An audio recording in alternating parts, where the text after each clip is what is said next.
You start to do this, and you will set yourself apart in the best way. Without listening, there is no communication. This one thing can improve any relationship you have, from the one with your spouse, to the kids, to people you work with, to your boss. Every single relationship you are in will be dramatically better if you only do this one thing. And here's the best part. You can start to do it now.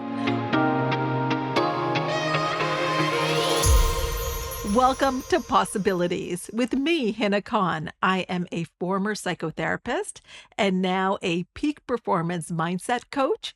And this one thing that you can do right now is listen. I can already bet that some of you are not listening. As soon as I said that, perhaps some inner dialogue started for you.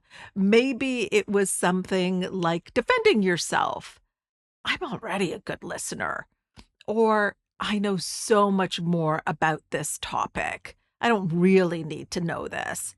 And that most likely is something that happens often, probably a lot. And in this episode, I'm going to share what it looks like to be a powerful listener. And it starts with how you are listening to this podcast. So we can start practicing right now. What if for this podcast, you listened from the place of, I don't know everything there is to know about listening, or I'm excited to learn something new about listening that can help me in my relationships. With this foundation, we're creating a space for listening. And in that space, there is possibility. Think of it this way. Imagine that you're in a forest and you're walking along and it's dense with trees. And then you come upon a space where there are no trees. It's actually free of any obstructions. In that space that you've stumbled upon is a possibility. That is actually a space where a possibility can occur. When we create that space in our communication, we create the potential for so much, including, but not limited to, closeness, connectedness, being seen, seeing the other, profound understanding, safety, expansion, love, and so much more. It makes me think of psychotherapy and coaching and why they are so powerful. It's because it creates an experience of being seen. Think about the last time you felt heard and seen, where you had an experience of truly being understood. What was that like? What was it in the way that the person was listening that had you feel that way? How did you know and come to understand that you felt seen? And then how did you feel towards that person? Chances are you felt very close and a profound relatedness. It is truly incredible. When we listen and we are listened to, magic happens. This is something that I really experienced firsthand. I would say, gosh, I remember that time that I went to see Leah Lucas. She was my first psychotherapist, and how she listened. And even when I think about her office, it was set up for profound listening. The lights were such that it wasn't, invasive. You weren't coming into a room with bright fluorescent lights. The lights were kind of layered and dimmed. There was no real sound around, and in the waiting room, there was sound machines, white noise machines. So you also knew that you could really speak freely because nobody could hear you. So the environment was set up for profound listening to occur. I think of the same thing with my mentors, Bob Proctor, the late Bob Proctor, and now Steve Hardison. When I'm with them, they are being with me through a distinction of listening. And in that distinction, they are present You're not feeling rushed or hurried. Remember when I mentioned that the space that we want to create for listening? That space that you can provide is what the speaker can speak into. So let me just pause there for a moment. We're talking about creating a space for listening that provides an experience for the speaker to speak into that space that is clear of obstructions. And the obstructions that it is clear of are things like the running commentary in your mind, crafting a response, thinking about other things, boredom, assumptions. Maybe it's all of the above. All of those things are obstructions that impede the way you listen. You may be actually able to identify right now. Right now, is there a commentary as you are listening to me share about listening? Are you deciding if this is good, bad, smart, or stupid, or a good use of your time, or a waste of your time?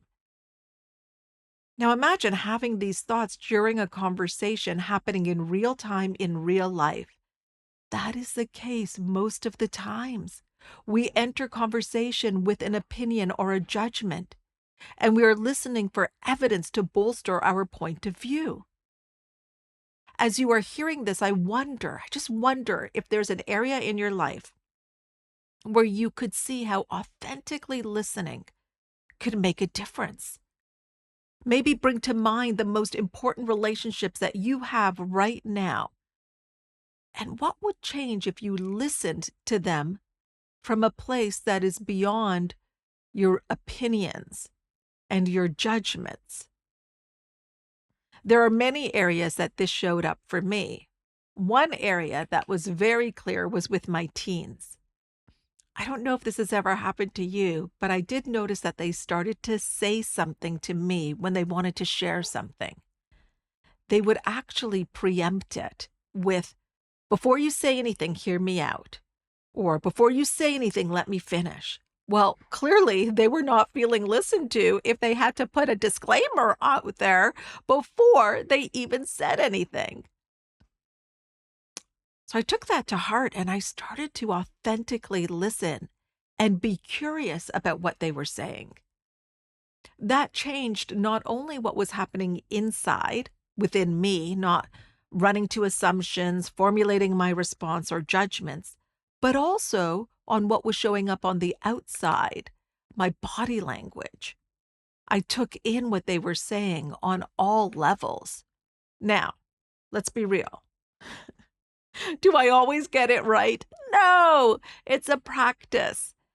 But it's a practice that I'm getting better and better at, and I promise so will you. I will say that it has changed my relationship with the boys, because here's the thing. Without listening, there is no communication. Let me say that again. Without listening, there is no communication. In a world where we are attached to our devices, where people are literally speaking to you and you are on your phone, that's the type of listening we're involved in. Oh, you start to do this and you will set yourself apart in the best way. People are going to want to be around you. My listening has enhanced my relationship with the boys. We're much closer now, and they know that they can come to me with things because I will listen. I was talking about this very subject in one of my group coaching calls, and a client had a meeting with her team right after the call. Now, here's one of the things that we did on that call. We had people go into breakout rooms and have the experience of sharing something and the other person not listening. They're distracted, they're on the phone, or they're looking around. And they had the experience of what that is like to be the listener in that situation, to be, intentionally distracted, and to be the person that is trying to speak into that type of listening. And everybody took turns, so everyone had the experience of being the listener and the speaker. Well, that created such an impact with her that in her team meeting right afterwards, she changed the way that she listened to her team. In fact, she usually wrote notes or had her phone there when she was listening to her team and in these meetings, and she didn't have any paper, not a pen, and not her phone. And she didn't say anything about it, but the team members could feel a difference and they commented on how much they enjoyed the meeting. And here's the best part. She enjoyed it. She felt so good about being so present with them. From that moment, she decided that this was how she was going to lead her meetings, and this was the kind of listening she was going to create in her organization. I want to share with you right now some practical things that you can do to help you listen. Number one, be aware of what is running through your mind as you're listening. And when you catch yourself in judgments, opinions, or anything else, bring yourself back to being present with the person. Number two, when you are going to respond, give it a beat, a breath, a pause. Sometimes the person has not even completed their last word and we are jumping in. I have to say that is something that I do, but I am getting better at it. Oh my gosh. And it's because I get so excited. And in that excitement, there's this rush of energy, and I don't even let the poor person finish their sentence. So I am really working on that one as well. Number three, listen with your whole self. Not just your ears, but with your whole self. And be aware of your body language. So don't have anything in your hands. Put your phone down. Have your arms uncrossed so you're not in a defensive posture. And face the person. And finally, number four, check in. You can ask the person that is speaking if you got what they were saying by reflecting it back to them. This makes the priority understanding the other person. As Stephen Covey said, listen first to understand as opposed to listening to be understood. Keep in mind that there are certain ways that you listen to certain people as well because of your assumptions and habits. You know, we can really see this a lot with family members. Come on, right? It's like when your mom starts talking or your dad, you may automatically move into a certain type of listening. Or maybe even with your partner, you move into a certain type of listening, or your sibling or your kids. And then maybe there's friends or colleagues that you're around a lot, and there's a certain type of listening that you go into. And so I want to encourage you just for this next week. Will you do this? For the next week, try to listen to everyone from a place of listening where you have parked your judgments, assumptions, and really created a space for profound connectedness to occur. Do this with your family, colleagues, and the cashier at the grocery store. Like, really make this a habit. Make this a way of being.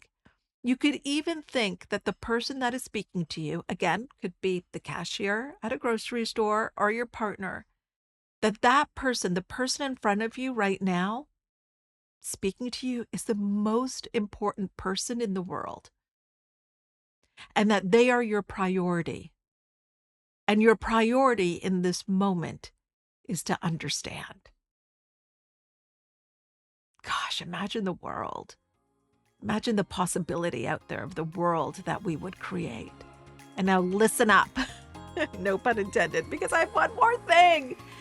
If you truly feel that this episode has made a difference for you, that you learned something, could you please hit the subscribe button right now or download the episode? If you're watching on YouTube, please hit subscribe or download the episode or both.